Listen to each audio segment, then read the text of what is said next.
And we have a very special guest with us at the desk right now. But before we introduce you to him, I want to throw a stat out that I need you to just wrap your head around this. I was told there'd be no statistics. Well, check this out. No math. 92% of school districts in the state of Iowa have closed since 1950. 92%. Wow. That is a lot. And we have Jason Clayworth joining us. And with that in mind, a very special project that you were involved with. Tell us about it. Yeah, we call it Lost Schools. And as you mentioned, 92% school districts have closed since 1950. That's 4,300 school districts. Oh, my goodness. So a lot of people don't think of that, don't realize how significant of a number that is whenever you think about it. And so our staff for years have been going around Iowa telling Iowa stories. And we've noticed that many communities are virtual ghost towns, that some people call it rural rot. And so we struggled with how to tell this story, how to tell the story of rural Iowa struggling. And one of the factors that each of these towns generally have in common, is a vacant building, a vacant school building, or a school that is struggling to survive. And so we decided to try to tell the story of rural Iowa struggles through the lens of school districts. And so in the past year and a half, we've followed two different school districts, one that closed while we were filming, and another that merged their middle school and their high schools with their adjacent districts. So they are now. We grew up. Jason and I grew up in Northwest Iowa, and you saw this all the time. Yeah. Schools weren't surviving, so they had to combine with other towns, or they just say we don't need this building anymore because it's so obsolete. And now you have these alphabet soup school names. And like you said, they combine middle school, high school, everything. Well, there was in one that had building. like 4 or 5 schools that combined into one. And then what, Adel DeSoto Minburn, is that another one? BCLUW. Yeah.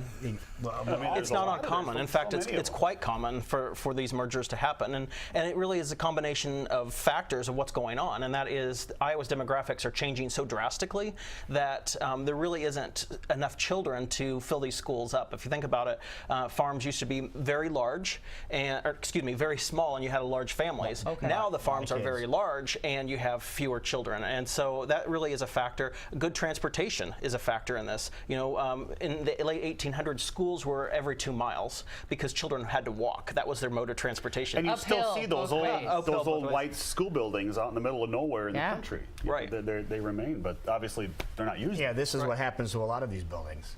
That's right. Literally thousands of these buildings in the last 5-6 decades have tumbled. And so this documentary explores what happens to a community as they're transitioning through all of this, what happens to children, what happens to families.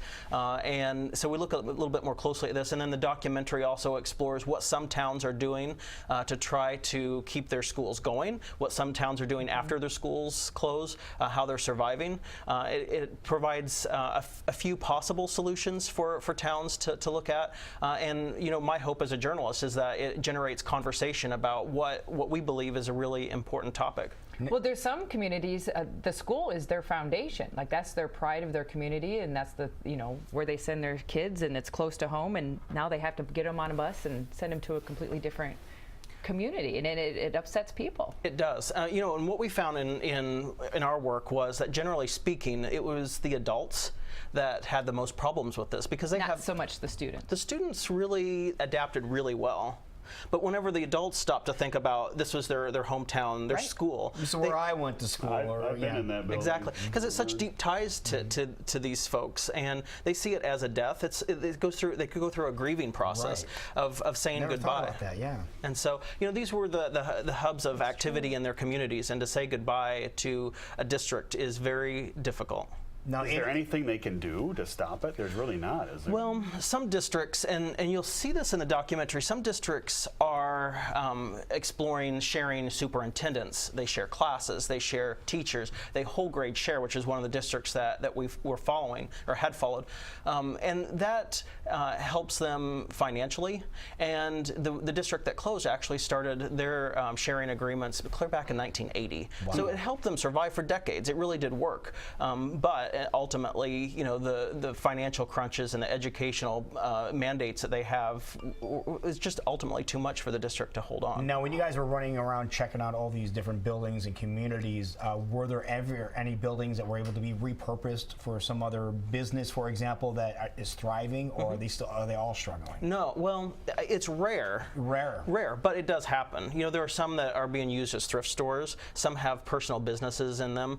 Others are town halls. They've they've been renovated and become like a fire department, for example. So we see all of those things, but the majority of the time, many of these districts, what happens afterwards is that the school is either immediately demolished, or somebody buys it on the cheap, and it sits for decades, and then it becomes an eyesore in the community, and that's discussed quite a bit in the documentary. This project also has an interactive website where we invited our readers to share with us their stories, their photos, their videos, their histories, and we've had more than 1,500 photos alone uploaded to that. And if you go to that site and look at it, and there's more than 4,000 school districts listed on that site, and if you go through there, you can see just school after school after school of vacancy.